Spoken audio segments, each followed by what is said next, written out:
बात की जा रही है the past is your lesson, the present is your gift, the future is your motivation. जिंदगी में अगर सही टाइम पर सही तरीके से सही काम को करके निकल जाओगे ना तो दुनिया आप लोगों को याद रखेगी, वरना मैक्सिमम लोग जो हैं जब जी रहे होते हैं प्रेजेंट में तो अपने पास्ट के ऊपर रो रहे होते हैं या फ्यूचर को लेकर टेंशन में रहते हैं। आप लोगों को अपना 80% टाइम जो है वो आप लोगों को प्रेजेंट में देना चाहिए, मैक्सिमम 10% टाइम आप लोगों को पास्ट में देना चाहिए, वो भी इसलिए ताकि पुराने टाइम में क्या गलतियां की हैं उनसे सीखकर आगे बढ़ सको, और ओनली 10% टाइम आप लोगों को फ्यूचर में देना चाहिए कि फ्यूचर की प्लानिंग कैसी होनी चाहिए। बाकी जीना 80% आप लोगों को प्रेजेंट में चाहिए, यही है जिंदगी जीने का तरीका। अगर आप लोग मैक्सिमम टाइम प्रेजेंट में न देकर पास्ट और फ्यूचर में देंगे तो जिंदगी में कहीं नहीं जाने वाले हैं, आप लोग जहां हैं वहीं पर ही रहेंगे, अभी हैं और आगे आने वाले 10-20 साल में भी वहीं पर ही रहेंगे, कोई जिंदगी में चेंज नहीं आने वाला है। तो रियलिटी में अगर जिंदगी में चेंज चाहते हैं तो इस पैटर्न को लेकर चलो, बल्कि मैं तो ये बोलूंगा अगर इसको चेंज कर 90 से आप लोग 5 पास्ट और 5 फ्यूचर में कर देंगे तो और ज्यादा एफिशिएंसी आप लोगों को बढ़ती नजर आएगी। फ्यूचर की प्लानिंग कर लो 5% टाइम में और 5% टाइम में आप लोग पास्ट से एनालिसिस कर लो कि क्या गलतियां की हैं, तो और प्रोडक्टिविटी आप लोगों को अपनी बढ़ती नजर आएगी। तो इस तरीके से जिंदगी को जीकर देखो, जिंदगी जीने में मजा आ जाएगा। वरना पुरानी चीजों में अगर बैठकर रोते रहोगे, यार पुराने टाइम पर तो कोई एग्जाम ही नहीं निकला, अब कैसे होगा, यार पुराने टाइम पर तो ये रिलेशनशिप नहीं चलते, आगे कैसे चलेगा, ऐसा थोड़ी ना यार, पुराने टाइम पर जो चीजें नहीं हुई आगे भी नहीं आप लोग कर पाओगे, ऐसा थोड़ी ना होता है। तो इन सब चीजों से, इन वीडियो से बाहर निकलो, और हर एक इंसान हर टाइम पर अपनी जिंदगी को चेंज करने का बूता रखता है, बस आप लोगों को अपने ऊपर कॉन्फिडेंस होना चाहिए, तो जिंदगी में आप लोग किसी भी मुकाम को हासिल कर सकते हैं। पहले पॉलिटी का एक छोटा सा चैप्टर आप लोगों को कंप्लीट करा देता हूं, आप लोगों का यहाँ पर ये रिवीजन भी हो जाएगा, और इसके बाद में फिर हम लोग न्यूज देखेंगे, ठीक है। तो न्यूज भी काफी इंपॉर्टेंट है और न्यूज एनालिसिस भी बहुत इंपॉर्टेंट है। लास्ट तक वीडियो देखेगा, सुनकर आप लोगों को मजा आ जाएगा, और कहीं भी कोई भी डाउट हो तो फिर बताएगा, उसको कवर कर लेंगे आगे, ठीक है। बात की जा रही है प्रीएम्बल क्या है, वो संविधान का पार्ट है, ये बोला गया है। तो इसके लिए 4 ऑप्शन यहां पर दिए गए थे। ए में बोला गया था कि ये part of the constitution but not, एक तरीके से but has no legal effect, यानी कि इसके पास में कोई लीगल इफेक्ट नहीं है। बोला गया note a part of constitution and has no legal effect. तीसरा बोला गया था a part of constitution and has the same legal effect as any other part, a part of the constitution but has no legal effect independently other, यानी कि other से ये independent है। ये यूपीएससी 2020 में आप लोगों से क्वेश्चन पूछा गया था प्रीलिम्स में। तो अगर आप लोग इसको थोड़ा समझना चाहेंगे तो आप लोग कई सारी बातें जानने को मिलेगी। अब मैं आप लोगों को ये टॉपिक इस तरीके से कवर कराऊंगा ताकि आप लोग एक तरीके से ही नहीं कि पूरा कवर ही हो जाए ये टॉपिक, कोई कंफ्यूजन ना देखने को मिले। इसके बाद में फिर हम लोग आगे बढ़ते हैं। तो 5 मिनट का टाइम दीजिए, बस पूरा टॉपिक आप लोगों के सामने होगा और आगे भी क्वेश्चन बनेंगे तो आप लोगों को कंफ्यूजन नहीं होगा। सबसे पहले अगर हिस्ट्री के बारे में बात है, प्रीएम्बल के बारे में बात करें तो याद रखिएगा प्रीएम्बल के बारे में जो यहाँ पर हम लोग बात करते हैं तो ये इसका जो एक तरीके से आइडिया बिहाइंड द प्रीएम्बल ये यहाँ पर निकाला गया था, जिसको रखा गया था पार्लियामेंट, बेसिक उस टाइम पर असेंबली थी हमारी कॉन्स्टिट्यूशन असेंबली। तो ये जवाहरलाल नेहरू जी के द्वारा, जिसको बोलते हैं जवाहरलाल नेहरू ऑब्जेक्टिव रिजोल्यूशन, ठीक है। तो ये कॉन्स्टिट्यूशन असेंबली के द्वारा यहाँ पर 22 जनवरी 1947 में इसको अडॉप्ट किया गया, ठीक है। ये ऐसे नहीं है जैसे कि आप लोग फंडामेंटल ड्यूटी का अगर आप लोगों का हनन होता है तो आप लोग, सॉरी फंडामेंटल राइट का, तो आप लोग कोर्ट में चले जाते हैं, ठीक है।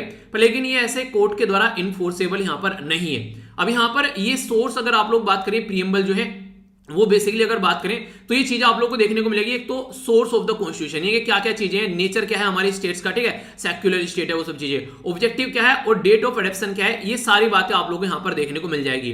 जो बातें मैंने आप लोगों को बोली, अगर थोड़ा सा नजर आप लोग डालेंगे अपने प्रीएम्बल के ऊपर तो सोर्स कहां से निकल कर आ रहा है, तो we the people of India, ठीक है। तो ये बोला गया यहाँ पर, यानी कि हमारी कंट्री के लोगों से हमारा संविधान निकल कर आ रहा है। हमारा कैसा बेसिकली कंट्री है तो आप लोगों को देखने को मिलेगा सोवरन, सोशलिस्ट, सेक्युलर और डेमोक्रेटिक रिपब्लिक। ये टर्म जो है ना, ये आप लोगों से इंक्रीजिंग और डिक्रीजिंग ऑर्डर में लिखने के लिए आ जाती है कि प्रीएम्बल के अंदर में पहले सोवरन है, फिर सोशलिस्ट है, फिर सेक्युलर है, फिर डेमोक्रेटिक है, फिर रिपब्लिक है।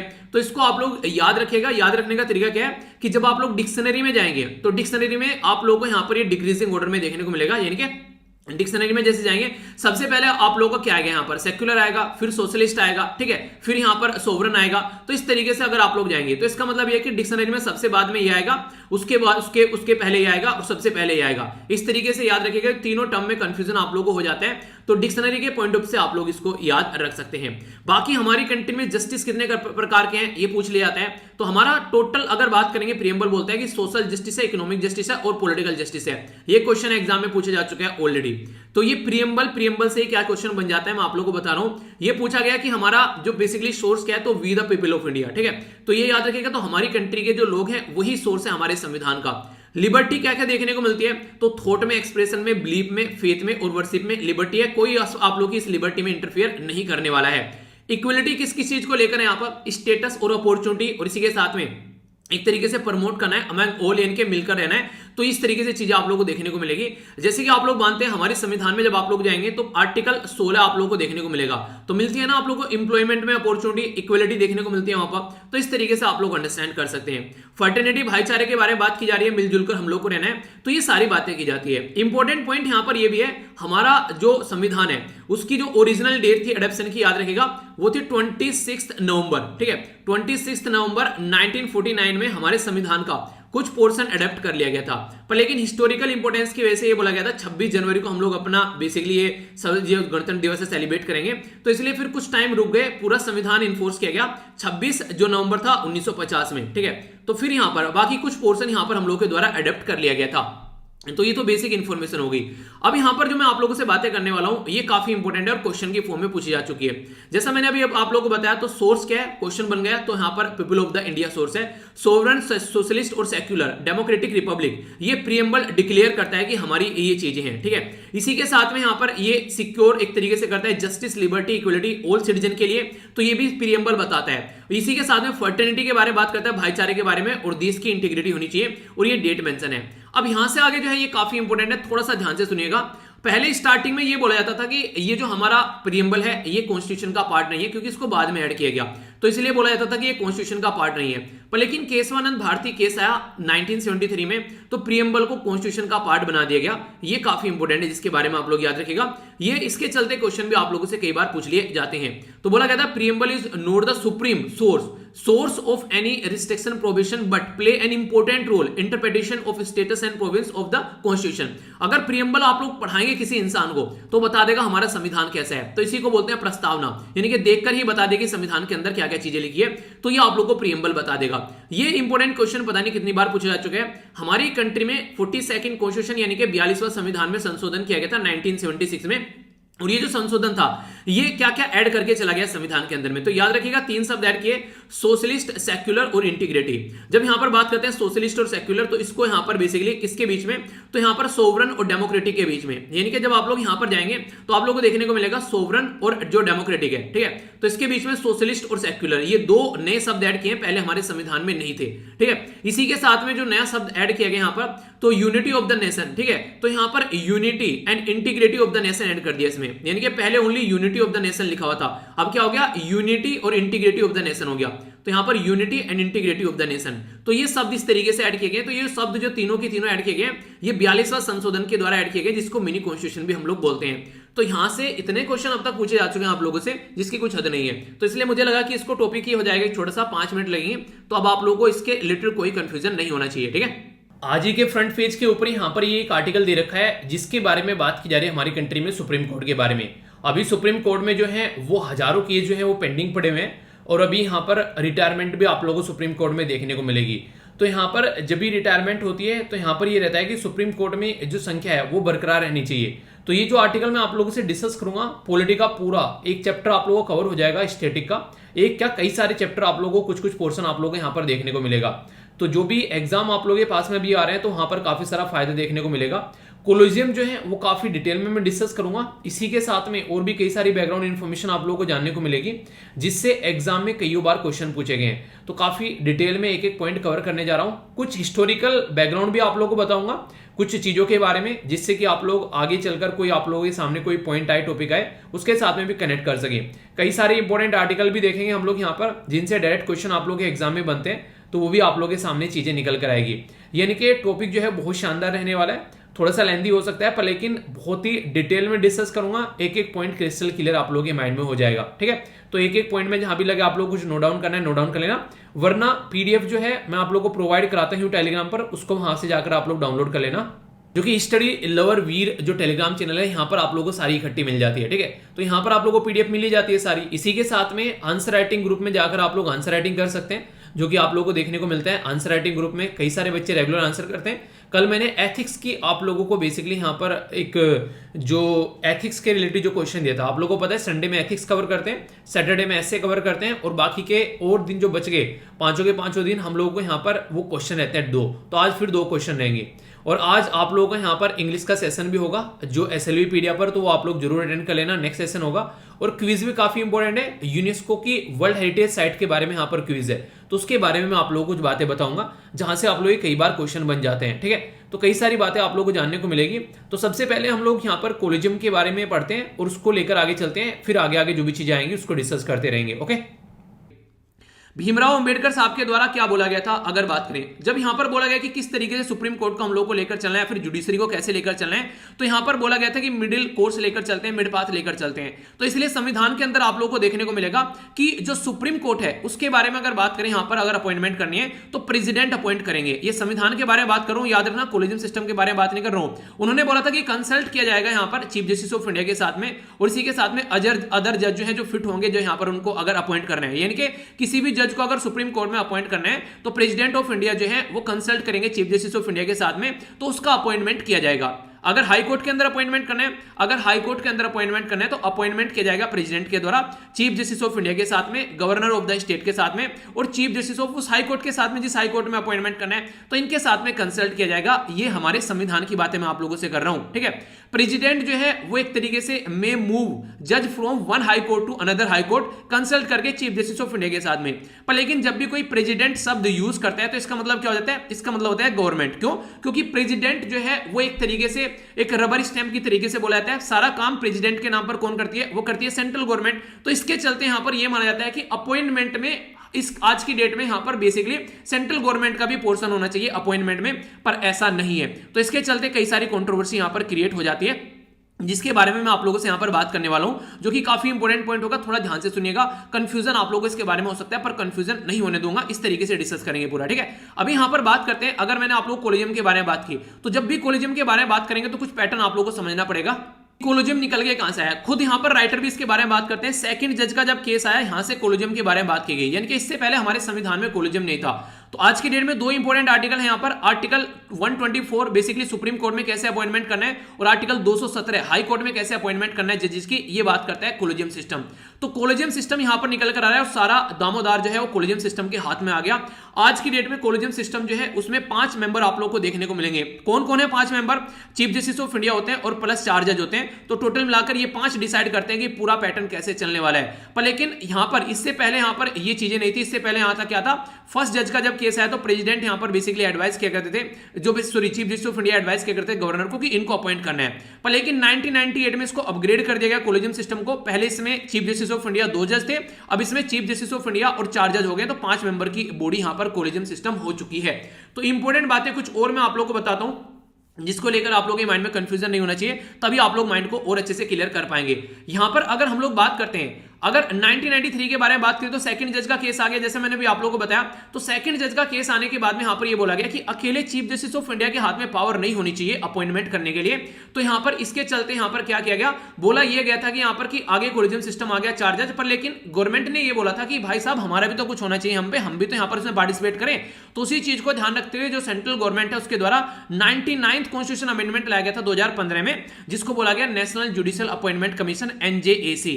पर लेकिन NJAC को बर्खास्त कर दिया यहां पर किसके द्वारा, कोर्ट के द्वारा। कोर्ट ने ये बोला कि हमारी इंडिपेंडेंसी को हर्ट करने वाला है, यानी कि एक तरीके से हमारे बीच में सेपरेशन ऑफ पावर होना चाहिए, एक तरीके से सेपरेशन ऑफ काम करने का होना चाहिए, यानी कि जुडिशरी के अंदर एग्जीक्यूटिव इंटरफेयर न करे। अगर एग्जीक्यूटिव अपॉइंटमेंट में इंटरफेयर करने लग गई तो कल को चलकर यहां पर सारे वो जज बैठे होंगे जो कि गवर्नमेंट के एक तरीके से नुमाइंदे होंगे। तो इसलिए बोला कि इंडिपेंडेंसी को हर्ट करेगा, तो इसलिए यहां पर इसको बेसिकली बर्खास्त कर दिया गया।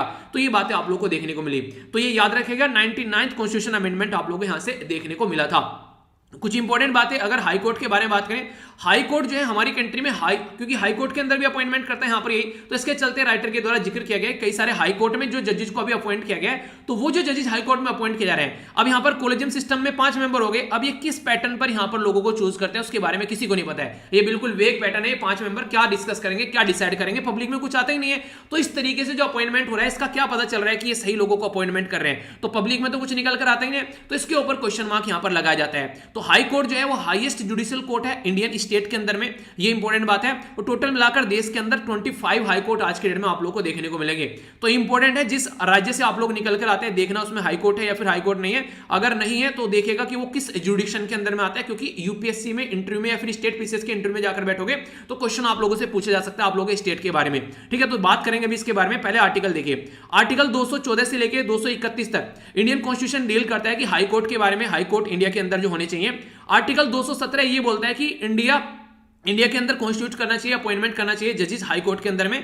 आर्टिकल 141 ये बोलता है कि इंडियन कॉन्स्टिट्यूशन के हिसाब से ऑल कोर्ट जो है वो एक तरीके से किसके अंदर काम करेंगे, सुप्रीम कोर्ट के अंदर काम करेंगे, यानी कि सारे कोर्ट रहेंगे सुप्रीम कोर्ट के अंदर। यानी कि टॉप कोर्ट कौन होगा, टॉप कोर्ट होगा सुप्रीम कोर्ट। यहां पर सुप्रीम कोर्ट के अंदर 25 हाई कोर्ट है हमारी कंट्री में। इसका मतलब है कि हमारी कंट्री में 28 स्टेट है और 8 यूनियन टेरिटरी है, पर लेकिन टोटल मिलाकर हाई कोर्ट कितने हैं, 25 हाई कोर्ट है।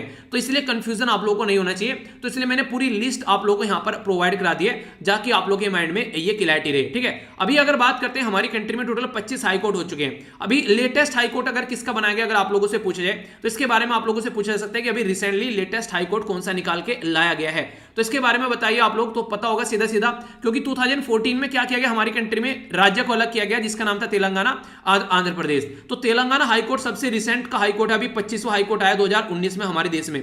तो याद रखिएगा तेलंगाना हाई कोर्ट जो कि जिसकी सीट आप लोगों को देखने को मिलेगी कहां पर, हैदराबाद के अंदर में।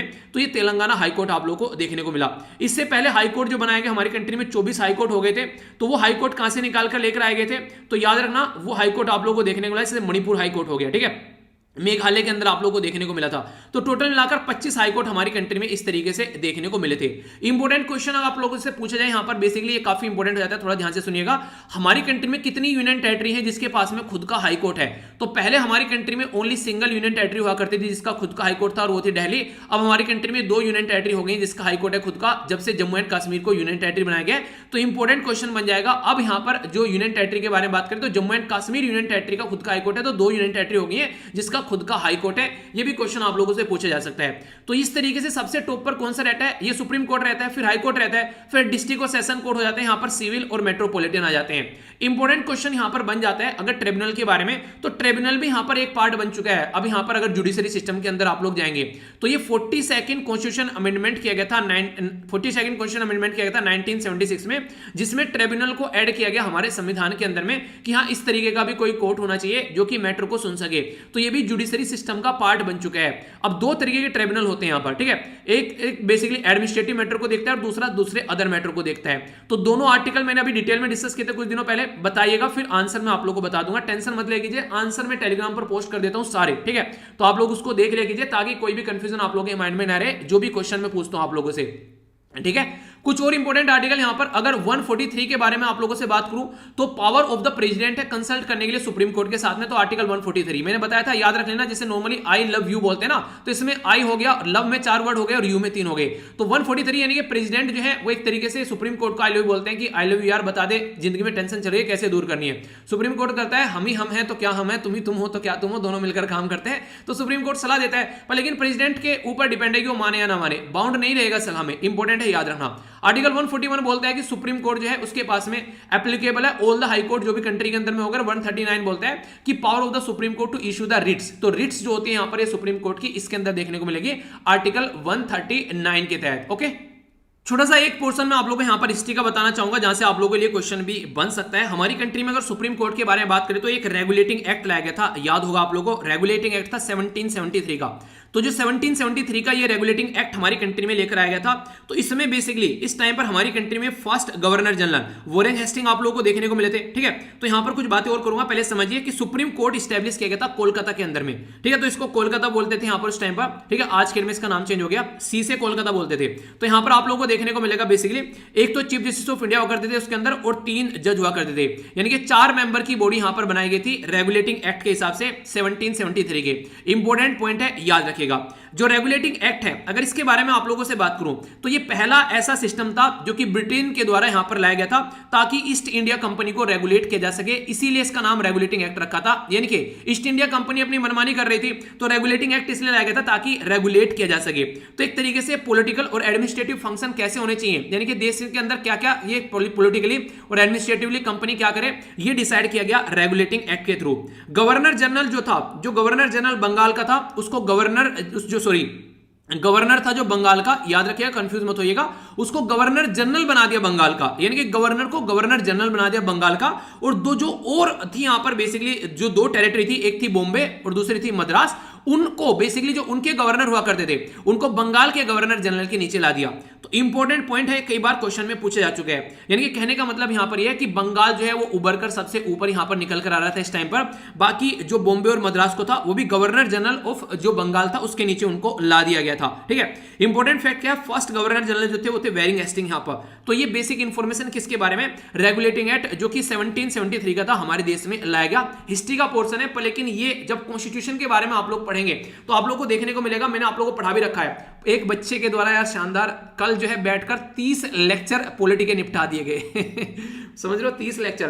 तो जिस किसी ने पॉलिटी नहीं देखी है पॉलिटी देख लिया करो, और जब भी पॉलिटी देखा करो उसके नीचे डन लिख दिया करो ताकि मुझे पता चलता रहे कौन कौन यहां पर लिख रहा है। तो उसने बोला सर शाम तक 30 लेक्चर निपटाए, एक बंदे के द्वारा सारे लेक्चर जो है लगभग यहां पर मुझे लगा सर 8 या 9 दिन के अंदर निपटाएगा। उसने मुझे मेल भी किया था, रिप्लाई तो मैं नहीं कर पाया डियर, पर लेकिन उसने मुझे लिखा सर मजा आ गया, मुझे यकीन नहीं होता मैं ऐसा कुछ कर सकता हूं। तो जब आप लोग ठान कर बैठते हो ना तो फिर यार कर देते हो काम को। तो इस तरीके से लेकर चलो, रिवीजन पर ताबड़तोड़ तरीके से लग जाओ, दिन बहुत कम बचे हैं आप लोगों के पास में, तो अच्छे से रिवाइज करोगे चीजों को तो लंबे समय तक चीजें याद रख पाओगे। एक और थोड़ी सी इंपॉर्टेंट इन्फॉर्मेशन अगर आप लोगों से कोई यहां पर ये भी पूछ ले, स्टार्टिंग में जब आजादी के बाद में हमारी कंट्री में जब जुडिशरी बनाएगी उसके अंदर कितने यहां पर बेसिकली जज हुआ करते थे, तो याद रखना टोटल मिलाकर 8 जज हुआ करते थे, इसमें चीफ जस्टिस ऑफ इंडिया भी इंक्लूडेड थे। पर लेकिन आज की डेट में कितने हैं, 2019 में लास्ट चेंज यहां पर किया गया, और 2019 में जो चेंज किया गया अब हमारी कंट्री में 34 जज हो चुके हैं, जिसमें से 33 आप लोगों को नॉर्मल जज और एक हो गए चीफ जस्टिस ऑफ इंडिया।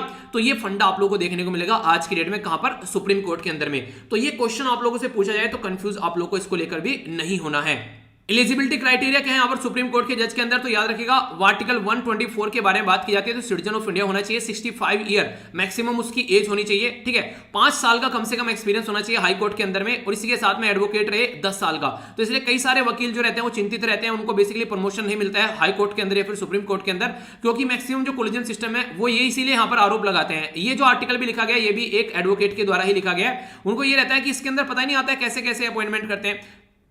तो ये चीज आप लोग यहां पर देखने को मिलेगी। या फिर प्रेसिडेंट के ओपिनियन में जिनको लगेगी ये पर्सन सही है, हालांकि आप बोलने वाली बात होगी क्योंकि बिना कोलिजम के प्रेसिडेंट जो है वो काम कर ही नहीं पाएंगे। तो ये क्राइटेरिया आप लोग यहां पर इनका देखने को मिलता है। ठीक है, तो इंपॉर्टेंट है, इसके बारे में याद रखिएगा। पर लेकिन अगर यहां पर हम लोग बात करें रिमूवल के बारे में तो आर्टिकल 124 यहां पर मिसबिहेवियर और इनकैपेसिटी के बारे में बात करते हैं। अगर हटाना है तो इंपीचमेंट वर्ड नॉर्मली यूज नहीं किया जाता है क्योंकि प्रेसिडेंट के द्वारा यूज किया जाता है हटाने के लिए, पर लेकिन फिर भी यहां पर वही पैटर्न फॉलो करते हैं 2/3 जो ईच और हाउस में मेजोरिटी होनी चाहिए। अगर कोई ऐसा आगे लेकर चलना है सिस्टम आप लोग को तो 50 जज होने चाहिए राज्यसभा में, इसको बोले कि हाँ इनको हटाना है, और यहां पर लोकसभा में होने चाहिए 100 जज जो इसको बोले कि हटाना है। और फिर यहां पर जज इंक्वायरी एक्ट 1968 यानी कि 1968 का चलता है जिसके बेस पर हम लोग हटा देते हैं बेसिकली किसी भी जज को यहां से।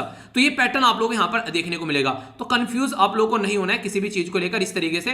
तो राइटर का यही मानना है कि कैसे अपॉइंटमेंट कर रहे हो, कैसे हटा रहे हो, क्या क्या चीजें चल रही है, हमारी समझ में तो आ नहीं रहा है भाई साहब कैसे काम कर रहे हो। तो इसलिए जरूरी है इसको थोड़ा सा अंडरस्टैंड करके चलना। ठीक है, अब इंपॉर्टेंट क्वेश्चन मैं आप लोगों से यहां पर एक पूछना चाहूंगा जो कि मैंने आप लोगों को अलग से लेक्चर भी बना रखा है पॉलिटी के अंदर में। आप लोगों को ये बताना है कि जैसे कि खुद का हाई कोर्ट हो गया यूनियन टेरिटरी का, कौन सी का, दिल्ली का, जम्मू एंड कश्मीर का खुद का हो गया। अब जो बची कुछ यूनियन टेरिटरी बच गई उनके हाई कोर्ट आप लोगों को कहां पर देखने को मिलेंगे, आप लोगों को ये बताना है। या फिर जो बच्चे कुछ स्टेट बच गए, क्योंकि मैंने तो बताया वो लोग 25 ओनली हाई कोर्ट है, तो बच्चे कुछ जो बच गए अब उनके बारे में बताइए उनके हाई कोर्ट कहां पर है। आंसर डिस्कस कर दूंगा लेक्चर के अंदर ही अगर बोलोगे, वरना तो टेलीग्राम पर तो मैं पोस्ट कर ही दूंगा, उसको आप लोग अच्छे से देख लीजिएगा। ये कई बार पास्ट में भी क्वेश्चन पूछा जा चुका है, कोई कंफ्यूजन इसको लेकर आप लोग के माइंड में नहीं होना चाहिए अगर क्वेश्चन बन जाएगा तो। ठीक है, तो ये पूरा आर्टिकल मैंने आप लोगों को हर तरीके से समझा दिया, अब आप लोगों के माइंड में इसको लेकर कम से कम डाउट तो नहीं होना चाहिए। ठीक है, आगे चलते हैं नेक्स्ट आर्टिकल के अंदर। इसके अंदर कम से कम 2 या 3 आर्टिकल मैंने कवर कर दिए क्योंकि ये ओनली कुछ अपॉइंटमेंट्स के बारे में बात करता, पर लेकिन मैंने आप लोगों को हिस्ट्री भी समझा दी यहाँ पर। ठीक है, रेगुलेटिंग एक्ट भी बता दिया, तो कंफ्यूज मत होना।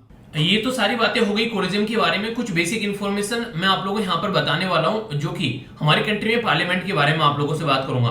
पार्लियामेंट के बारे में कुछ क्वेश्चन ऐसे हैं जो कई बार आप लोगों के माइंड में कंफ्यूजन में रहते हैं, खासकर पार्लियामेंट के अंदर जो सीट होती है उसके बारे में मैं आप लोगों से बातें करूंगा। ये एक बच्चे के द्वारा डाउट पूछा गया था, तो मुझे लगा इसको कवर कर लेते हैं अच्छे से, क्योंकि ये कई सारे बच्चों के माइंड में डाउट रहता है और रिसेंटली अभी यहाँ पर इसके अंदर चेंज किया गया, तो ये डाउट भी आप लोगों को क्लियर होना चाहिए। और माइक में थोड़ी प्रॉब्लम हो रही है यार, मैंने देखा एक तरीके से थोड़ा सा ना इशू चल रहा है मेरे माइक के साथ में थोड़ा सा, ठीक है, तो उसको आप लोग एडजस्ट कर लीजिएगा, कोई टेंशन नहीं है, मतलब थोड़ा सा आप लोग देख लेना उसको। कई बार मैं देख रहा था कि इसमें ना कई मतलब कुछ हिल रहा है कुछ, ठीक है, पता नहीं ऊपर नीचे आवाज हो जा रही है, कई बार मैंने देखा इसके कई बार वॉइस इसकी चेंज हो रही है काफी ज्यादा, ठीक है, कई बार उसको पकड़ ले रहा है, कई बार लैपटॉप की वॉइस ले रहा है। चलिए जो भी है आप लोग एंजॉय कीजिएगा लेक्चर को, ठीक है। टोटल मिलाकर अगर आप लोगों से कोई सीट पूछे आज के डेट में, तो आप लोग उसको 545 बिल्कुल मत लिखना, ये बिल्कुल गलत हो जाएगा, क्योंकि 545 जो सीट हुआ करती थी उस टाइम पर इसमें 2 सीट जो रहा करती थी, आप लोगों को याद होगा, इसमें एंग्लो इंडियन कम्युनिटी के लिए यहां पर वो सीट रहा करती थी, पर लेकिन रिसेंटली अभी एंग्लो इंडियन कम्युनिटी के लिए वो सीट अवेलेबल नहीं है। जी हाँ, ये इंपॉर्टेंट बात है, ये याद रखना, एंग्लो इंडियन कम्युनिटी के लिए अब वो सीट अवेलेबल नहीं है, हमारे संविधान में से उनको बेसिकली हटा दिया गया है। जो यहाँ पर ये जो बेसिकली रिजर्वेशन दिया जाता था कि 2 सीट एंग्लो इंडियन कम्युनिटी के लिए होनी चाहिए। एंग्लो इंडियन कौन सी कम्युनिटी हुआ करती थी? अगर कोई अंग्रेज जैसे कि हमारे कंट्री में 200 साल तक लगभग रूल करके गए, तो उसके साथ में बहुत सारे लोग ऐसे हुए जिन्होंने अंग्रेजों के साथ में शादी की, बहुत सारे अंग्रेज ऐसे हुए जिन्होंने इंडियन के साथ में शादी की, तो उनकी जो जनरेशन चली हुई आ रही थी उनकी भी रिप्रेजेंटेशन होनी चाहिए पार्लियामेंट के अंदर में, तो इसलिए एंग्लो इंडियन के लिए 2 सीट रख दी गई थी।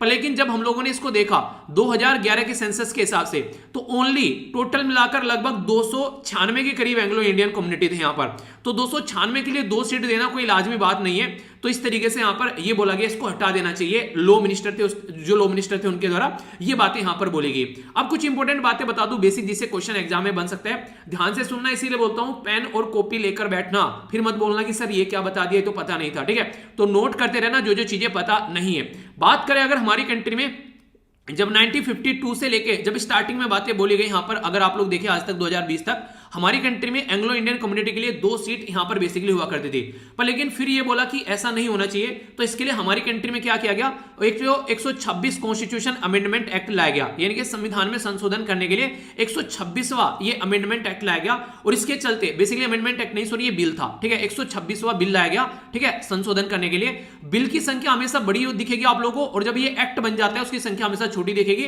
तो एक्ट बना था ये 104वां, ठीक है, क्यों? क्योंकि बहुत सारे बिल जो हैं वो ऐसे रहते हैं जो पास नहीं हो पाते हैं, ठीक है, जो कैंसिल हो जाते हैं, तो इसलिए अमेंडमेंट बिल था 126वां और जो एक्ट बना वो था 104वां, ये इसमें चेंज किया गया। इंपॉर्टेंट बात है, याद रखना, 2019 में। तो ये चेंज करने के बाद में इनके द्वारा क्या बोला गया कि अब हमारी कंट्री में बेसिकली जो 2 सीट हुआ करती थी रिजर्वेशन की, वो अब नहीं देखने को मिलेगी। अगर मैं आप लोगों से एक प्यारा सा क्वेश्चन पूछ लूं, आप लोग ये बताइए कि हमारे संविधान में कौन से आर्टिकल में ये बातें बोली गई थी कि एंग्लो इंडियन के लिए जो सीट है वो रिजर्व होनी चाहिए, तो याद रखिएगा आर्टिकल है 331, तो 331 यानी कि 331वां आर्टिकल यहां पर ये बोलता है कि सीट यहां पर अवेलेबल होनी चाहिए रिजर्वेशन के लिए, पर लेकिन उस टाइम पर ये बोला गया था ये जो रिजर्वेशन ओनली दिया जाएगा ये 10 साल के लिए रिजर्वेशन दिया जाएगा, ठीक है, 10 साल के लिए रिजर्वेशन दिया जाएगा, पर लेकिन क्या हुआ, 10 साल के लिए रिजर्वेशन ये आगे बढ़ता बढ़ता चला गया, तो पहले यहां पर ये 1970 में बढ़ा, फिर 1980 में बढ़ा, फिर आगे चलकर यहां पर 2006 में, आगे चलकर 2010 में, ठीक है, तो इसके चलते आपको इंपॉर्टेंट क्वेश्चन क्या पूछा जा सकता है आप लोगों से, इंपॉर्टेंट क्वेश्चन ये पूछा जा सकता है जो फिलहाल अभी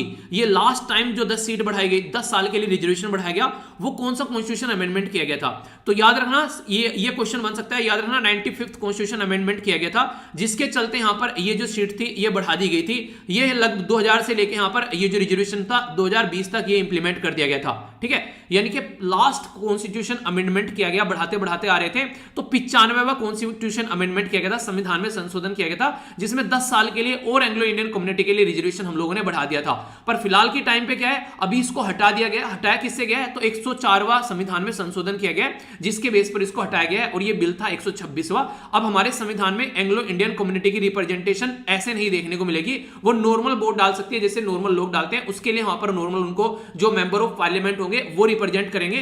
तो ये इंपॉर्टेंट पॉइंट आप लोगों से पूछा जा सकता है। अभी मैंने कल आप लोगों को डिटेल में सेंसस के बारे में बताया, तो अभी फिलहाल जब तक नया सेंसस नहीं आता है तब तक 2011 का ही सेंसस यानी कि जनगणना आप लोगों को यूज करनी है, और 2011 की जनगणना के हिसाब से ओनली 296 के करीब हमारी कंट्री में जो एंग्लो इंडियन कम्युनिटी आप लोगों को देखने को मिलेगी। तो ये क्वेश्चन का आंसर आप लोगों को एक तरीके से कंफ्यूजन में डाल सकता था, तो इसलिए मुझे लगा कि आप लोगों को इसके बारे में बता दूं। तो ये बेसिक इंफॉर्मेशन है, अगर क्वेश्चन बन जाए एग्जाम में तो इसके बारे में याद रखिएगा। किसी भी तरीके से किसी भी पॉइंट पर कोई भी कंफ्यूजन नहीं होना चाहिए, ठीक है। एनफोर्समेंट डायरेक्टरेट कैसे काम करता है उसके बारे में यहाँ पर ये आर्टिकल आप लोगों को देखने को मिलेगा। कई सारी बेसिक इन्फॉर्मेशन मैं आप लोगों को डिस्कस करूंगा। इसके चलते एक क्वेश्चन भी आप लोगों को दिखाऊंगा जो कि यहाँ पर भी रिसेंटली एग्जाम में पूछा गया, ठीक है। तो उस क्वेश्चन के बारे में भी आप लोगों से बातें करूंगा, तो अच्छे से आप लोग इसको कनेक्ट कर पाएंगे। तो एक एक पॉइंट जो है वो माइंड में क्रिस्टल क्लियर आप लोगों का एनफोर्समेंट डायरेक्टर से रिलेटेड हो जाएगा। बेसिक क्वेश्चन कई बार आप लोगों से एग्जाम में पूछे जाते हैं। अच्छा, ये तो मैं डिस्कस करूंगा। एक छोटी सी आप लोगों को यहाँ पर कुछ न्यूज भी दे रखी है, जैसे दिल्ली के अंदर में जल जो यहाँ पर बात करें जनकपुरी में, यहाँ पर अभी क्लैशेस देखने को मिले और उसकी वजह से कई सारी यहाँ पर बातें सामने निकल कर आ रही है। इसी के ऊपर दो न्यूज एनालिसिस भी आप लोगों को यहाँ पर दो पॉइंट आप लोगों को देखने को मिलेंगे। अगर मैं आप लोगों को यहाँ पर दिखाऊं तो न्यूज एनालिसिस वाला जो पोर्शन है वहां पर भी बेसिकली इसके बारे में बातें की जा रही है। कम्युनल जो क्लैश यहाँ पर देखने को मिले तो उसके रिलेटेड कई सारे आर्टिकल देखने को मिलेंगे। देखिए, जब भी यहाँ पर कुछ ऐसी लड़ाई होती है ना, तो बच्चे जो होते हैं बेचारे वो फालतू में इनकी बेसिकली दिक्कतें होती हैं, ठीक है। सारी ज्यादा में कई बार बच्चों की भी डेथ होती है, बुजुर्गों की भी डेथ होती है, रिलीजन के नाम पर, कास्ट के नाम पर हम लोग लड़ते रहते हैं। तो ये काफी गलत चीजें हैं। इस तरीके की सिचुएशन आप लोगों को देखने को मिलती है। तो इन चीजों को थोड़ा सा वैसे सोसाइटी में कंट्रोल होनी चाहिए, पर लेकिन वही चीजें हैं रेगुलर चलती रहती है, क्या ही किया जा सकता है। दूसरी इंपॉर्टेंट बात यहाँ पर आप लोगों के सामने है, ये है बेसिकली पाकिस्तान के द्वारा एयर स्ट्राइक की गई अफगानिस्तान में। तो ये एक काफी बड़ा इशू सामने निकल कर आ रहा है। अभी यहाँ पर वही पाकिस्तान जो कि अफगानिस्तान का लंगोटिया यार था, आज के दिन में उसका दुश्मन बनता हुआ नजर आ रहा है, ठीक है। तो ये अभी एक इशू देखने को मिल रहा है। ये आने वाले टाइम में, उन्हें कहते हैं कि एक तरीके से ज्यादा यारी दोस्ती भी अच्छी नहीं होती है, तो वाली सिचुएशन है यहाँ पर। अमरनाथ की यात्रा के लिए 33,000 लोगों के द्वारा अपना रजिस्ट्रेशन कराया गया, तो ये काफी बड़ा नंबर आप लोग बोल सकते हैं। यूक्रेन में 4.8 मिलियन यानी कि 48 लाख लोग जो हैं वो अपना एरिया छोड़कर जा चुके हैं, ठीक है। यहाँ पर बात करें यरूशलेम के अंदर, यहाँ पर अभी दिक्कत देखने को मिली, तो लगभग 20 के करीब जो नंबर में अगर बात करें पैलेस्तीन और इजरायली, ठीक है। तो अभी संडे में यहाँ पर एक तरीके से इंसिडेंट निकल कर आया। तो ऑल ओवर वर्ल्ड में ऐसी सिचुएशन आप लोगों को देखने को मिलती रहती है, ठीक है। अरे हाँ, ये क्विज होगा आज का जो आप लोग को अटेम्प्ट करना है, काफी इंपॉर्टेंट है। यहाँ पर इसके बारे में बात करूं तो ये आप लोगों से बात कर रहा है यूनेस्को वर्ल्ड हेरिटेज साइट के बारे में, क्योंकि UNESCO world heritage site day celebrate किया जाता है 18 अप्रैल। ये आप लोगों को पता ही है। यहां से आप लोगों के लिए अब की बार पता नहीं मुझे क्यों लग रहा है कि यहां से आप लोगों के लिए क्वेश्चन भी बन सकता है बेसिकली, तो इसके बारे में थोड़ा सा हम लोग बात करेंगे। ये है basically world heritage day. Heritage यानी कि किसी भी कंट्री में, जैसे हमारी कंट्री में ताजमहल हो गया, ठीक है, इसी के साथ में लाल किला हो गया, तो ये हमारी हेरिटेज है। ये हमारी एक तरीके से आप लोग बोल सकते हैं कि हमारी कल्चर का पार्ट है, एक तरीके से आप लोग ये बोल सकते हैं। तो हमारी कंट्री में भी आप लोगों को आज के डेट में यूनेस्को की जो वर्ल्ड हेरिटेज साइट है उनके बारे में क्वेश्चन पूछा जा सकता है। जैसे इंडिया जो है आज की डेट में टोटल मिलाकर हमारी कंट्री में कितनी यूनेस्को की वर्ल्ड हेरिटेज साइट है, तो आप लोग इसके बारे में बताइए। चलिए आप लोग बताइए, तब तक मैं इसको डिस्कस करता हूं, फिर बताता हूं। टोटल मिलाकर दुनिया में 6ठे नंबर पर हैं, यानी कि इतनी सारी यूनेस्को वर्ल्ड हेरिटेज हमारे पास में है कि हम दुनिया में 6ठे नंबर पर आते हैं। तो इसका मतलब हमारी कल्चर जो है वो काफी रिच कल्चर आप लोग इसको बोल सकते हैं, काफी प्यारी कल्चर है हमारी। जी हाँ, अप्रिशिएट करने लायक कल्चर है हमारी। वो अलग बात है कि अंग्रेजों ने हमेशा उसको नेगेटिव तरीके से दिखाया, ठीक है। वैसे हमारी शानदार कल्चर आप लोगों को देखने को मिलेगी। तो अवेयरनेस फैलाना इसके बारे में कि हाँ हमारी जो कल्चर है, हम लोग डाइवर्स कंट्री में रहते हैं, इसीलिए आप लोगों ने एक लाइन हमेशा सुनी होगी जिसको बोलते हैं यूनिटी इन डाइवर्सिटी। ये हमारे देश में है, क्योंकि हमारे देश में इतने सारे रिलीजन है, इतनी सारी कास्ट है, इतने सारे मौसम है। आप लोग देखते हैं, आप लोगों को बर्फ भी मिल जाएंगे यहाँ पर और रेगिस्तान भी मिल जाएंगे, ठीक है, पहाड़ भी मिल जाएंगे यहाँ पर और तरीके झील नदियाँ भी मिल जाएंगी आप लोगों को। तो हर तरीके की चीज़ें आप लोगों को यहाँ पर देखने को मिलेगी। तो इसके चलते यहाँ पर जो चीज़ें हमारे पास में हैं वो हम लोग को आगे भी लेकर चलनी है और आने वाली जनरेशन को कैरी फॉरवर्ड करनी है। तो उसी के चलते थीम रखी गई है हेरिटेज एंड क्लाइमेट, यानी कि हेरिटेज जो है वो काफ़ी ज़्यादा दिक्कत में पड़ जाती है, क्लाइमेट का भी काफ़ी इंपैक्ट पड़ता है। तो इसके चलते दोनों को साथ में लेकर चलना है, ठीक है। तो ये हो गई इसके बारे में बेसिक बातें। अब अगर बात करें यहाँ पर एक इंपॉर्टेंट पॉइंट आप लोग जरूर याद रखेगा, टोटल मिलाकर हमारे देश के अंदर में 40 यूनेस्को की वर्ल्ड हेरिटेज साइट है, जिसमें से अगर अलग अलग तरीके से आप लोगों से पूछा जाए तो 32 जो है वो तो कल्चर की कैटेगरी में आप लोगों को देखने को मिलेगी। जैसे नहीं अभी मैंने आप लोगों को ताजमहल के बारे में बताया, ठीक है, या फिर लाल किले के बारे में बताया, तो ये सारी किस तरह की चीजें आप लोगों को देखने को मिलेगी, ये कल्चर की कैटेगरी में आती है, ठीक है। तो इसके बारे में आप लोग याद रखिएगा। बाकी अगर बात करें यहाँ पर 7 आप लोगों को नेचुरल देखने को मिलेगी। नेचुरल मतलब जैसे कि एक तरीके से इन्वायरमेंट के पॉइंट ऑफ से अगर आप लोग उनके बारे में बात करें तो यहाँ पर ये सारी जो है एक बार जाकर देखिएगा। और एक है मिक्स, जिसमें कल्चर और नेचुरल आप लोगों को दोनों चीजें देखने को मिलेगी। जैसे आप अगर बात करूं मैं आप लोगों से, हमारी कंट्री में जैसे अजंता की केव होगी, ठीक है, एलोरा की केव होगी, आगरा का फोर्ट हो गया, ताजमहल हो गया, कोणार्क सन टेम्पल आप लोगों को देखने को मिलेगा, ठीक है, काजीरंगा जैसे नेशनल पार्क हो गया, मानस जो वाइल्ड लाइफ सेंचुरी के बारे में आप लोग बात करते हैं, कैलेडियो नेशनल पार्क आप लोगों को देखने को मिलता है, चर्च वगैरह हो गई, खजुराहो की जो आप लोगों को देखने को मिले मध्य प्रदेश में, वो सारी चीजें, हम्पी कर्नाटका के अंदर में, फतेहपुर हो गया, इसी के साथ में ग्रुप ऑफ मोन्यूमेंट, एलिफेंट केव, तो ये सारी चीजें आप लोग यहाँ पर देखने को मिलती है, जिसके बारे में आप लोग याद रख सकते हैं, ठीक है।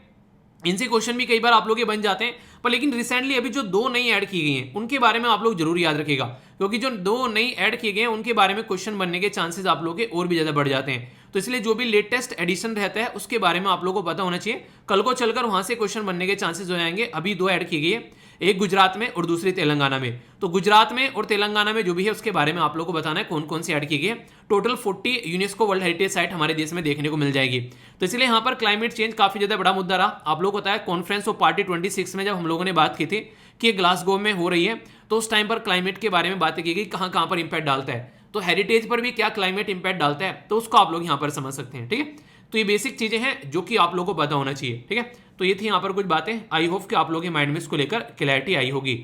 इनडायरेक्ट वे में देखा जाए तो साइंस का टॉपिक कवर हो गया। हीमोफीलिया के बारे में कोई आप लोगों से पूछेगा तो मुझे नहीं लगता कि अब आप लोगों को इसके बारे में कोई डाउट होना चाहिए, ठीक है, क्योंकि आप लोगों यहाँ पर बेसिकली फाइब्रोनोजेन के बारे में मैंने आप लोगों को बताया, वो आप लोग जरूर याद रखिएगा। और इसी के साथ में हीमोफीलिया की बीमारी क्या है, तो साइंस का एक टॉपिक आप लोग बोल सकते हैं, जनरल साइंस के जो क्वेश्चन बनते हैं। दूसरा इंपॉर्टेंट जो टॉपिक हो गया आप लोग यहाँ पर, ये है बेसिकली वर्ल्ड हेरिटेज साइट के बारे में, ठीक है। तो यूनेस्को वर्ल्ड हेरिटेज साइट और इसके डे के बारे में अगर क्वेश्चन बन जाए तो यहाँ पर भी आप लोगों को कोई डाउट नहीं होना चाहिए, पर लेकिन अगर फिर भी कोई डाउट लगता है तो बताना यार, उसको दूर किया जाएगा, ठीक है। तो ये बेसिक चीजें थी। अब हम लोग आगे बढ़ेंगे, एक एक पॉइंट को क्लियर करेंगे आगे न्यूज के साथ में। पढ़ना क्यों है, पढ़ना इसीलिए क्योंकि ऑब्जेक्टिव फंक्शन, स्टैट्यूटरी बॉडी, ये क्या क्या चीजें सारी समझेंगे इसके बारे में। सबसे इंपॉर्टेंट तो ये बात बनती है कि ये बेसिकली एक कैसी बॉडी है, यहाँ पर एक टास्क इन्फोर्स करती है, प्रोविजन बेसिकली 2 एक्ट को लेकर। एक को बोलते हैं यहाँ पर फॉरेन एक्सचेंज मैनेजमेंट एक्ट 1999 फीमा, दूसरे को बोलते हैं prevention of money laundering act 2002, ठीक है। तो अब आप लोग यहाँ पर ये समझिए, एक तो हो गया फॉरेन एक्सचेंज मैनेजमेंट एक्ट 1999, ठीक है। तो यहाँ पर बोला क्या गया, फॉरेन एक्सचेंज मैनेजमेंट एक्ट 1999, दूसरा क्या बोला है, prevention of money laundering act 2002। तो दोनों यहां पर इसके अंदर आ गए, तो ये स्टेटमेंट तो इसका मतलब सही है और यहां पर इनकरेक्ट पूछा गया। आइए आगे चलते हैं। अभी यहां पर आगे बोला गया कि इसका ओरिजिन के बारे में। ओरिजिन बोला गया कि 1956 में बेसिकली बनाई गई थी इन्फोर्समेंट यूनिट, जो कि डिपार्टमेंट ऑफ इकोनॉमिक अफेयर के अंडर, ठीक है, हैंडल करती थी एक्सचेंज के मैटर को, ठीक है। और इसी के साथ में यहां पर इसको बेसिकली अंडर वायलेशन था पहले फेरा, जिसको फेरा बोलते हैं ना, फॉरेन एक्सचेंज रेगुलेशन एक्ट 1957। तो यहां पर इसके तहत इसको करने के लिए काम बनाया गया था। आगे अगर बात करें 1957 में इसको रीनेम कर दिया गया, इन्फोर्समेंट डायरेक्टरेट इसका नाम कर दिया गया। और ये इंपॉर्टेंट मुद्दा है, यहां पर डायरेक्टरेट जो है यहां पर ये ट्रांसफर कर दिया गया डिपार्टमेंट ऑफ इकोनॉमिक्स से यहां पर डिपार्टमेंट ऑफ रेवेन्यू। तो ऐसा क्वेश्चन यहां पर पूछ लिया गया। तो क्या बोला गया, यहां पर स्पेशलाइज एजेंसी है, इन्वेस्टिगेशन एजेंसी है डिपार्टमेंट ऑफ रेवेन्यू, तो यहां पर मिनिस्ट्री ऑफ फाइनेंस। अगर डिपार्टमेंट ऑफ इकोनॉमी बोल देता तो ये क्वेश्चन का ये बेसिकली आप लोग का उड़ जाता है यहां पर ऑप्शन, ठीक है। तो इसीलिए यहां पर काफी अच्छे से आप लोगों को स्टेटमेंट पढ़नी होती है, और यहां पर ये वाला इसके अंदर नहीं आएगा। अब क्वेश्चन में आप लोगों से जरूर पूछूंगा, यहां पर बोला गया कि इनफोर्स द प्रोविजन ऑफ बेनामी प्रॉपर्टी ट्रांजेक्शन एक्ट 1988, ये किसके अंदर में आता है, अभी आप लोग को बताना है, ठीक है। तो ये क्वेश्चन आप लोग का हो गया। बाकी यहां पर आंसर आप पता चल गया, तो आगे चलते हैं। कंपोजिशन आप लोग यहां पर देखने को मिलेगी। नॉर्मली यहां पर डायरेक्टली जो रिक्रूटमेंट अगर देखें तो डायरेक्टरेट जो होते हैं वो विड्रॉ किए जाते हैं अलग अलग एरिया से, जैसे custom, central excise, income tax, police, यहां से तो डेप्यूटेशन पे यहां पर आते हैं नॉर्मली।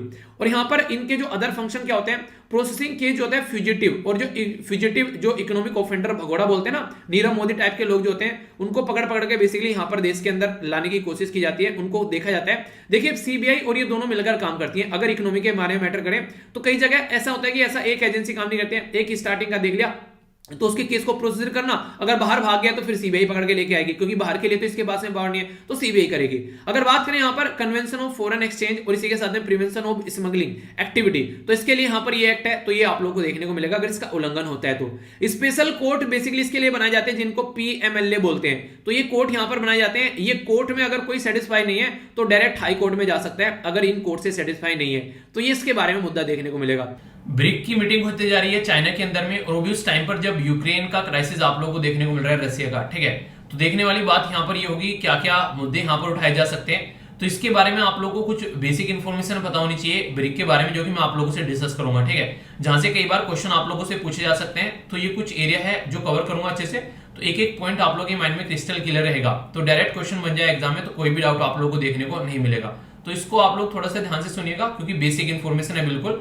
और अभी ऐसे टाइम पर ये चीज देखने को मिल रही है जब भी यहाँ पर चाइना और रसिया और यूक्रेन का इशू निकल कर आ रहा है, ठीक है।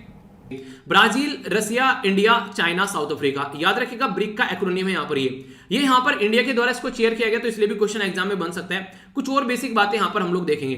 अभी इंपॉर्टेंट बात क्या निकल कर आ रही है, अगर आप लोग देखो तो हमारी कंट्री के द्वारा जब ब्रिक की लास्ट मीटिंग की थी यहाँ पर, कब 2016 में, तो उस टाइम पर प्राइम मिनिस्टर नरेंद्र मोदी जी के द्वारा इसको चेयर किया। तो ये जो मीटिंग हुई थी, हम लोगों ने क्या किया, ज्वाइंट बिम्स्टेक को भी बुला लिया साथ में ब्रिक के साथ में, कि बिम्स्टेक यार आप भी आ जाओ, साथ तो काम कर ही रहा है, इसी को चला लेते हैं आगे। तो इस तरीके से जो चेयर पर्सन रहता है उसके हाथ में पावर रहती है कि आप लोग कुछ करना चाहे तो उसमें डिफरेंट कर सकते हैं। तो यहाँ पर अभी जो रिसेंटली मीटिंग हुई, याद रखिएगा ये 9 नवंबर को हुई, इंडिया के द्वारा यहाँ पर ये चेयर की गई न्यू दिल्ली में। तो यहाँ पर इसमें हम लोगों ने क्या किया, ब्रिक गेम के बारे में बात की। तो इंपॉर्टेंट क्वेश्चन बन सकता है, ब्रिक गेम के बारे में बात की कि आगे चल के जैसे कॉमनवेल्थ गेम होते हैं, ऐसे ब्रिक गेम भी होने चाहिए, ठीक है। चाइना सारे मेडल उठा के ले जाएगा, वो वहीं पे नहीं छोड़ रहा है ओलंपिक में, ब्रिक में क्या छोड़ेगा तो एक तरीके से कंपटीशन अच्छा बनेगा, तो अच्छा है, चलिए जो भी है। तो अभी बेसिकली बात क्या की जा रही है, बात ये की जा रही है कि ये एक तो इंपॉर्टेंट याद रखिएगा, नेक्स्ट जो ब्रिक की मीटिंग होने वाली है कहां पर होगी, वो चाइना के अंदर होगी 2022 में। अब यहां पर ये जो आप लोग देखिए 41% ग्लोबल पॉपुलेशन है, 24% ग्लोबल की जीडीपी है, और ट्रेड 16% है ब्रिक कंट्री के अंदर। पर लेकिन सबसे ज्यादा दादागिरी किसकी चलती है, ये आप लोगों को मैक्सिमम चाइना की देखने को मिलेगी।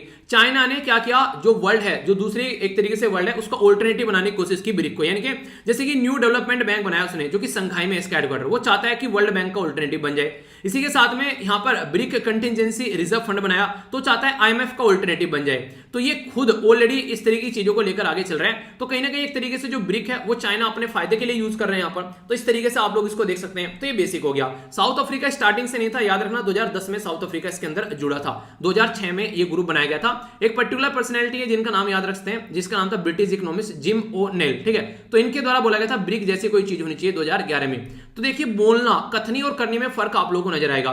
बोलता तो पता नहीं कौन कौन क्या क्या बोलते, तो आप भी है कि ये कर लेंगे वो कर लेंगे सुबह शाम तक, पर लेकिन देखिए जब भी यहां पर मैं बोलता हूं कि आप लोगों को लिखना है टारगेट मॉर्निंग में कितना आप लोगों को अचीव करना है, पर लेकिन अचीव कितने कर पाते हैं सारे, तो देखिए जो कम से कम 10% भी अचीव कर रहे हैं ना, वो कुछ कर रहे हैं। जो बिल्कुल अचीव ही नहीं कर रहे हैं, जो लिख भी नहीं रहे हैं, उनका क्या बोल रहे हैं अब ये देखिए आप लोग। नेक्स्ट जो इंपॉर्टेंट टॉपिक है यहाँ पर, ये एक एडिटोरियल है आज का, जो कि काफी इंपॉर्टेंट है यहाँ पर। हालांकि ये मैंने आप लोगों को नैनो मैगजीन के अंदर कवर किया था, पर लेकिन जैसा कि आप लोगों को पता है कि नैनो मैगजीन जो है वो लगभग आधे लोग देखते हैं, तो वहां पर टॉपिक अगर कोई कवर हो जाता है और वो फिर एडिटोरियल में आता है आगे चलकर, ठीक है। तो यहाँ पर मैं एक कंप्लीट न्यूज़पेपर कवर करता हूँ यहाँ, ठीक है।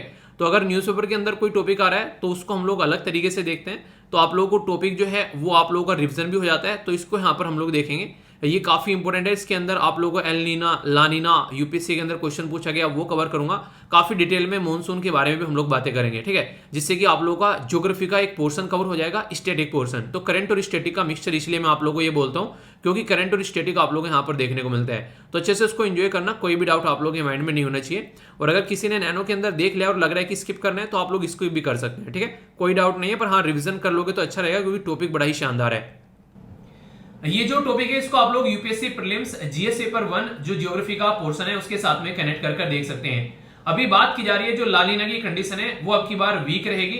तो ला नीना की कंडीशन जो है वो उसके बारे में अगर बात की जाए तो बोला जा रहा है कि अगर वीक रहती है तो इससे क्या इंपैक्ट पड़ेगा वो हम लोग समझेंगे। एक शब्द है यहाँ पर ला नीना और एक शब्द है यहाँ पर एल नीना, ठीक है।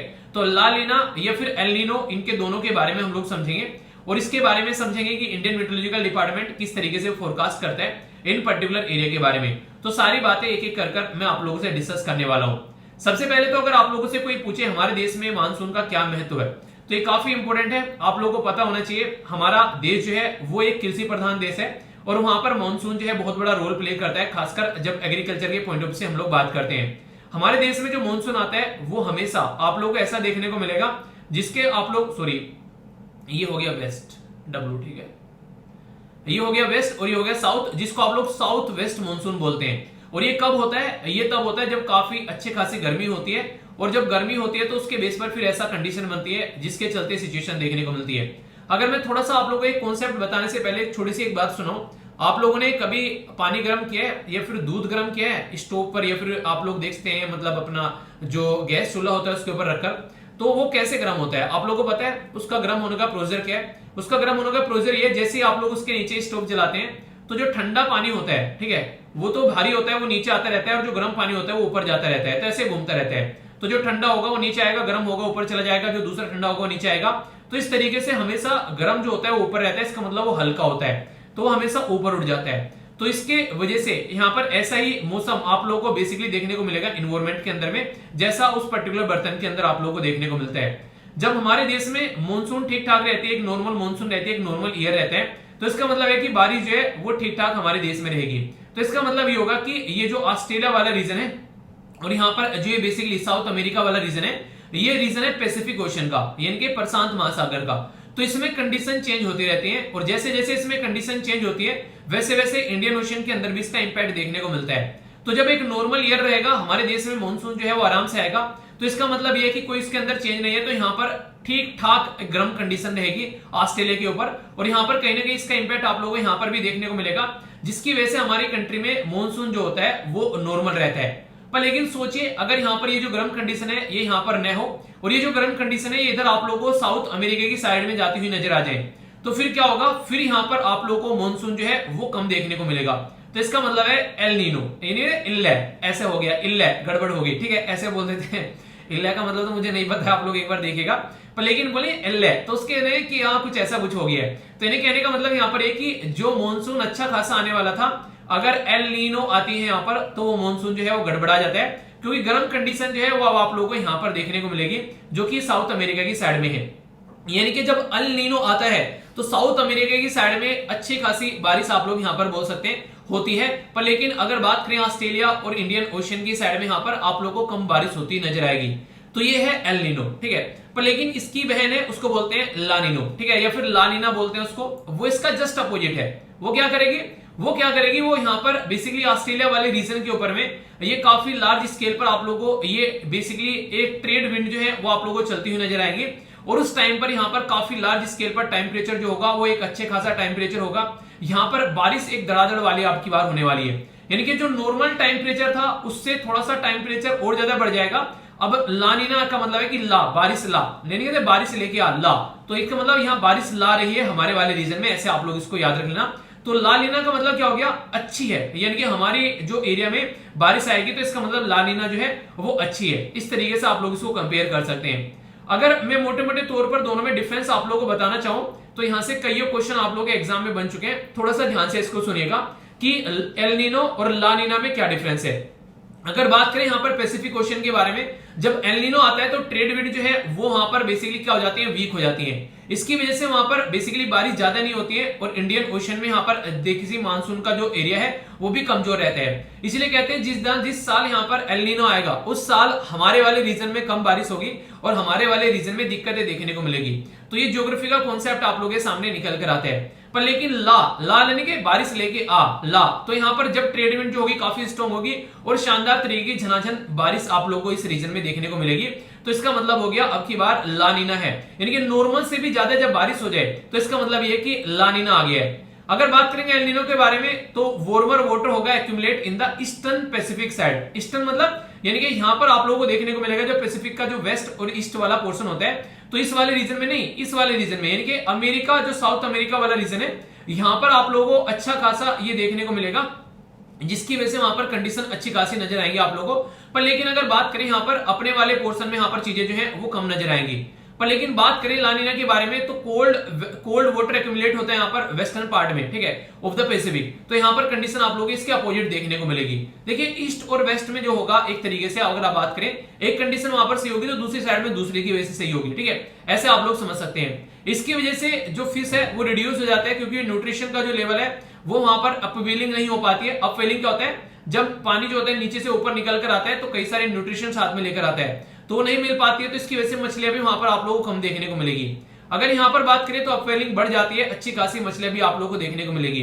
ये इंडियन मॉनसून पर नेगेटिव इंपैक्ट डालता है, ये इंडियन मॉनसून पर अच्छा इंपैक्ट डालता है। और सबसे बड़ी बात क्या है, आप लोगों ने अक्सर सुना होगा कि बुरी चीजें अक्सर लाइफ में होती रहती है, अच्छी चीजें कम होती है। वो नहीं कहते बहुत कम अच्छे लोग हैं इस धरती पर, ठीक है। तो यहाँ पर आप लोगों को देखने को मिलेगा एल नीनो जो है वो मोर फ्रीक्वेंट रहती है, यानी कि ये एक तरीके से बुरे लोग जो है वो ज्यादा आप लोगों को देखने को मिल जाएंगे, और ला नीना जो है वो लेस फ्रीक्वेंट रहती है जो हमारे लिए फायदा पहुंचाती है। इसका मतलब ये कि अच्छे लोग जो है वो आप लोगों को कम देखने को मिलते हैं। तो इतना पोर्शन समझ में आ गया या फिर कोई डाउट है, पहले तो आप लोग ये बताइए, क्योंकि अगर ये समझ में आ गया तो फिर आगे अभी बहुत सारी चीजें आप लोगों को समझ में आने वाली है, एक एक कर देखते हैं।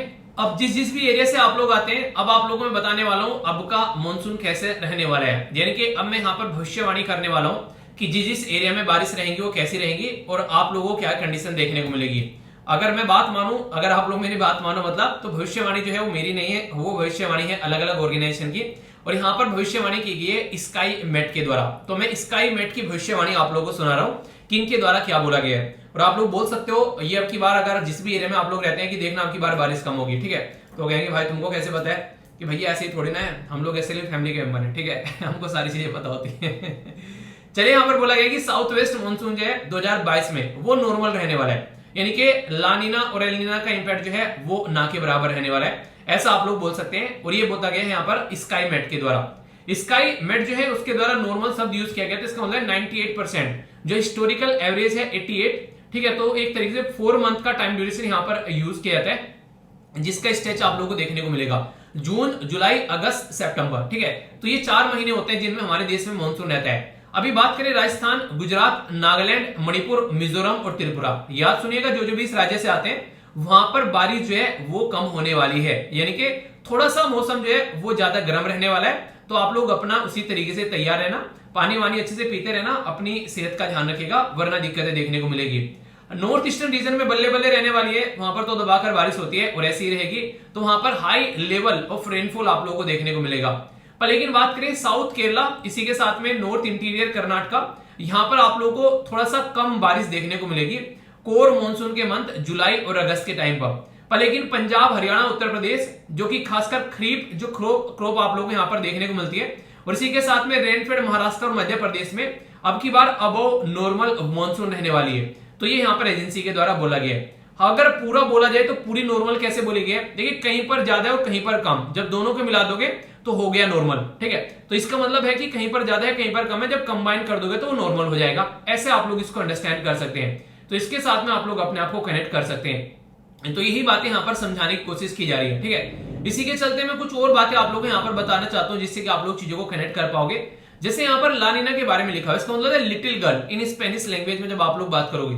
और यहाँ पर सबसे बड़ी बात यहाँ पर यह कि एल नीनो और लानीना जो है वो 4 से 5 साल में यहाँ पर एवरी ईयर ओकर होती रहती है, यानी कि होती रहते हैं। फिनोमिनन ऐसे हैं कि जाएंगे नहीं। एल नीनो है वो मोर फ्रीक्वेंट है, जो मैंने भी आप लोगों को बताया।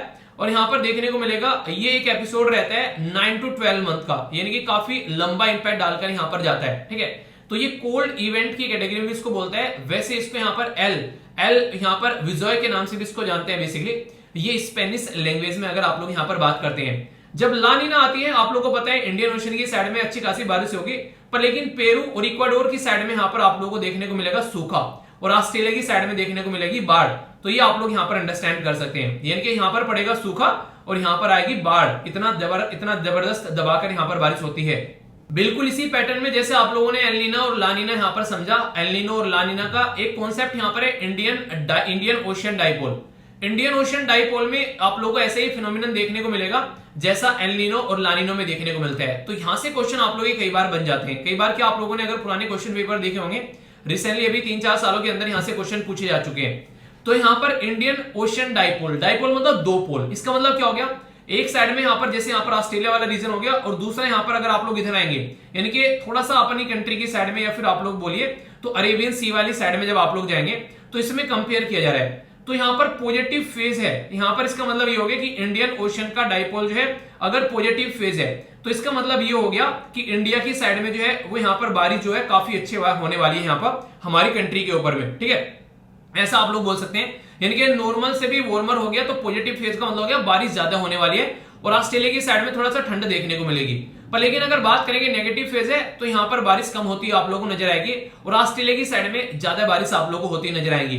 तो ये इंडियन ओशियन डाइपोल इसको कहते हैं बेसिकली। पॉजिटिव वाला हमारे लिए अच्छा होता है, पॉजिटिव वाला जैसे कि लानीना वाला, ठीक है, और यहाँ पर नेगेटिव वाला जैसे कि एल नीना वाला, ठीक है। तो ऐसे आप लोग समझ सकते हैं। तो जो फिनोमिनन आप लोगों को यहाँ पर बेसिकली देखने को मिलता है किसमें, पैसिफिक ओशन के अंदर में, अगर थोड़ा सा इसी सिस्टम को थोड़ा सा इधर को आप लोग खिसका दोगे तो फिर इंडियन ओशन के अंदर ऐसा पैटर्न आप लोगों को देखने को मिलेगा जो कि यहाँ पर आप लोगों को दिखा रहा हूं। पहले वाला कहां पर था, वो इधर हो रहा था, यहाँ पर पहले वाला, अब की बार कहां पर हो रहा है, अब की बार इधर हो रहा है। तो ऐसे आप लोग समझ सकते हैं। तो यहाँ पर पहले वाला इधर हो रहा था, अब की बार जो है इधर हो रहा है, ठीक है। तो ये यहाँ पर इंडियन ओशन के अंदर अगर रहेगा तो ला लीना को पॉजिटिव के साथ में आप लोग कंपेयर कर सकते हैं कि लानिना हो गया तो पॉजिटिव डाइपोल हो गया, अच्छी बारिश यहां पर आने वाली है। तो ये आप लोग यहां पर अंडरस्टैंड कर सकते हैं। और वैसे मानसून के बारे में आप लोगों को पता है अपने देश में जून से लेकर सितंबर तक जो बारिश होती है साउथ वेस्ट मानसून उसको हम लोग बोलते हैं। जैसे कि यहाँ पर इसी के साथ में नॉर्थ ईस्ट मानसून भी आप लोगों को देखने को मिलेगी। तो नॉर्थ ईस्ट जो है जब यहाँ पर बारिश आप लोगों को नजर आएगी, ये पूरे देश में ज्यादा बारिश नहीं देती है पर लेकिन अक्टूबर नवंबर दिसंबर के महीने में देखने को मिलती है। और तमिलनाडु और पुदुचेरी वाला जो एरिया है ये कराईकल यमन में है, जो खासकर ये काफी फेमस रीजन है। तमिलनाडु तो बहुत ही फेमस है यहाँ पर जब बात करते हैं यहाँ पर नॉर्थ ईस्ट मानसून के बारे में। और वहां पर अलग तरीके की आप लोगों को नेचुरल जो चीजें पड़ती हुई नजर आएंगे जब ये मानसून होती है, यानी एक लोकल एरिया में बारिश हो रही है जमा कर, तो वहां पर उसकी वजह से चीजें देखने को मिल रही है। तो ये कई सारे ऐसे कॉन्सेप्ट है जो कि मैंने आप लोगों को यहाँ पर बताए। एल नीनो का कॉन्सेप्ट बता दिया, कहां पर बारिश होने वाली है वो बता दिया, लानिना एल नीना दोनों को बता दिया, नॉर्मल ईयर बता दिया। इसी के साथ में ये भी सारी चीजें क्लियर हो गई। कुछ और बातें यहाँ पर, इंडियन डाइपोल ये एक पूरा टॉपिक है पूरा अलग से, ठीक है, इंडियन ओशियन डाइपोल, तो ये आप लोगों को यहाँ पर बता दिया। और यहाँ पर नॉर्थ ईस्ट और इसी के साथ में साउथ वेस्ट मानसून भी आप लोगों को यहाँ पर बता दिया, ठीक है। तो ये सारी वो चीजें हैं जिसके बारे में आप लोगों को पता होना चाहिए। कई बार क्वेश्चन बन चुके हैं और ये टॉपिक ऐसे होते हैं जिनसे आप लोग रिपीटेडली क्वेश्चन एक्सपेक्ट कर सकते हैं, यानी कि अब की बार आ गया तो अगली बार नहीं आएगा, ठीक है। तो ऐसा नहीं है, ये यहाँ पर ये बेसिकली ससुराल में जाकर बैठ जाते हैं बार बार, ठीक है। तो यहाँ पर ये IMD के द्वारा ये सारी बातें बताई गई है। कहीं ना कहीं जो हमारी कंट्री में बारिश कैसे होती है वो काफी बड़ा रोल प्ले करता है, जिसको इंडियन मेट्रोलॉजिकल डिपार्टमेंट आप लोग बोलते हो, ठीक है।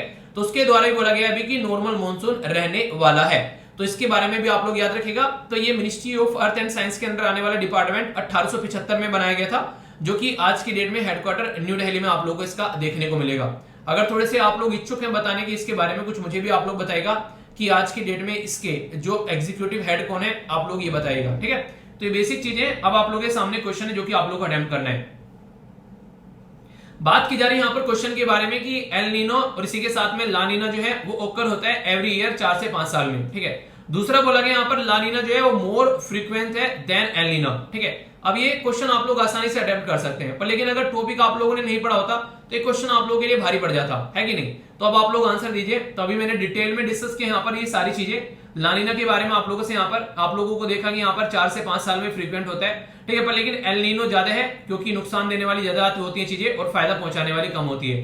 तो सेकंड स्टेटमेंट यहाँ पर गलत होगी, तो आंसर इसका ए हो गया। तो ऐसे क्वेश्चन आप लोगों से अक्सर एग्जाम में बनते हैं, तो टॉपिक को ऐसे क्लियर करके आगे बढ़ो कि उसके अंदर कोई भी पॉइंट आप लोगों को न छूटे, एक एक पॉइंट जो है वो क्रिस्टल क्लियर हो जाए, ठीक है। वैसे अगर बात करें तो अलग अलग एरिया में आप लोगों ने देख ही लिया। आज की डेट में हम लोगों ने बहुत सारी चीजें जो है यहाँ पर चाइना के साथ में या फिर इसी के साथ में जो रसिया के साथ में अपनी बढ़ा रखी है, पर लेकिन फिर भी इंडिया और चाइना के बीच में जो यहाँ पर दिक्कत है वो हमेशा आप लोगों को देखने को मिलेगी। ब्रिक के बारे में मैंने भी आप लोगों से बातें की, पर लेकिन यहाँ पर भी आप लोग देखते हैं ब्रिक के साथ में हम लोग काम कर रहे हैं। चाइना के साथ में हमारा जो ट्रेड है वो 125 बिलियन से भी ज्यादा है, जिसमें मैक्सिमम फायदा चाइना को होता है। पर लेकिन फिर भी आज के डेट में दिक्कतें आप लोगों के सामने यहाँ पर निकल कर ये आती है कि कहीं ना कहीं बॉर्डर इशू में आज के डेट में इशू आप लोगों को इंडिया और चाइना के बीच में लगातार देखने को मिलेंगे। तो अनमैन्ड एयर व्हीकल के बारे में यहाँ पर बात की जा रही है, जो कि आप लोग यहाँ पर समझ सकते हैं लाइन ऑफ एक्चुअल कंट्रोल के ऊपर चाइना के द्वारा डिप्लॉय किए गए, ठीक है। तो ये एक तरीके से ड्रोन बोल सकते हैं आप लोग यहाँ पर। तो इंडिया और चाइना के बीच में कई सारे इश्यूज आप लोगों को देखने को मिलते हैं। तो सोल्यूशन क्या होगा वो तो पता नहीं, अभी फिलहाल के टाइम पर आप लोग इसके बारे में आइडिया रख सकते हैं, ठीक है। तो ये एक टॉपिक है, बेसिकली आगे भी न्यूज में आता रहेगा। तो इंडिया और चाइना के बीच में जो भी इश्यूज हैं उनके बारे में हल्का सा आइडिया आप लोग जरूर रखिएगा। बाकी बोरिस जॉनसन साहब जो हैं वो यहाँ पर जो बेसिकली रसिया ने इनके ऊपर बैन लगा दिया था क्योंकि अभी यूक्रेन घूमने गए थे। तो यूक्रेन घूमने के चक्कर में रसिया ने बैन लगा दिया, चलो वो तो कोई बड़ी बात नहीं है। पर लेकिन अभी बोरिस जॉनसन साहब जो हैं वो गुजरात में आ रहे हैं। तो कब आ रहे हैं? 21 अप्रैल को यहाँ पर ये गुजरात के विजिट पर आप लोगों को देखने को मिलेंगे। तो 21 अप्रैल जो है हमारी कंट्री में एक इंपॉर्टेंट डे के रूप में भी सेलिब्रेट किया जाता है। बताइए वो इंपॉर्टेंट डे कौन सा है, देखो किस किस को याद है यहाँ पर, ठीक है। तो काफी इंपॉर्टेंट डे है, वो आप लोगों को पता होना चाहिए सबको। कई बार डायरेक्ट क्वेश्चन भी आप लोगों से बन जाते हैं, और अगर किसी ऐसे एग्जाम की आप लोग तैयारी कर रहे हैं तो उसके डे के बारे में कम से कम आप लोगों को इन्फॉर्मेशन जरूर होनी चाहिए, क्योंकि उसके डे के बारे में अगर डाउट रहेगा तो फिर क्या मतलब रहेगा फिर तैयारी करने का, ठीक है। तो इसलिए उसके डे के बारे में आप लोग जरूर इन्फॉर्मेशन रखना। तो काफी इंपॉर्टेंट है। आज जो डिस्कस हम लोगों ने काफी सारी चीजें की ना, जिसमें मुझे लगा कि पॉलिटी का जो बहुत सारा पोर्शन है जिसमें स्टैटिक आप लोगों को कई सारी चीजें देखने को मिलेगी, उसमें आप लोग कोई डाउट नहीं होना चाहिए। तो वो कई सारी चीजें हम लोगों ने एक एक कर यहाँ पर देखी है, जो कि अच्छे से आप लोगों की समझ में भी आ गई होगी।